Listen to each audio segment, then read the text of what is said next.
Stress কিভাবে menstrual পিরিয়ডকে effect করে বা মেনস্ট্রুয়েশনের সময় কতটুকুন রেস্ট দরকার, আসুন জেনে নেই। আসসালামু আলাইকুম সবাইকে, আমি ডক্টর তাজকিয়াতুল ইসলাম মহুয়া। আপনারা কি জানেন ব্রেন পিরিয়ডকে কন্ট্রোল করে? হাইপোথ্যালামাস এবং পিটুইটারি গ্ল্যান্ড থেকে সংকেত এলেই ডিম্বাশয় কাজ শুরু করে দেয়। স্ট্রেস কিভাবে আমাদের বডিকে ক্ষতি করে? যখন আমরা খুব বেশি টেনশন করি, শরীরে কর্টিসল বা স্ট্রেস হরমোন রিলিজ হয় বা বেড়ে যায়। শরীর তখন মনে করে আমরা বিপদে আছি, বাঁচার জন্য শরীর তখন পিরিয়ড সিস্টেমকে বন্ধ রাখে।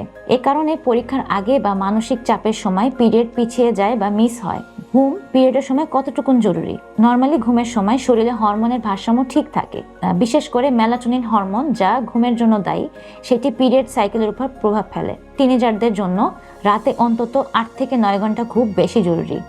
রাত জাগলে কর্টিসল বেড়ে যায় এবং ইনসুলিন রেজিস্ট্যান্স হতে পারে, যা ভবিষ্যতে পিসিওএস এর ঝুঁকি বাড়ায়। অনেক সময় দেখা যায় যে পিরিয়ডের টাইমে অনেক ফ্যাটিক ফিল হয় বা অনেক লো ফিল হয় বা এনার্জি পাওয়া যায় না, সেক্ষেত্রে 30 মিনিট থেকে 1 ঘন্টা ঘুম বেশি জরুরি। ভালো ঘুমের কিছু টিপস, যেমন ঘুমানোর 1 ঘন্টা আগে মোবাইল বা ল্যাপটপ বন্ধ রাখতে হবে। ব্লু লাইট ঘুমের হরমোন নষ্ট করে দেয়।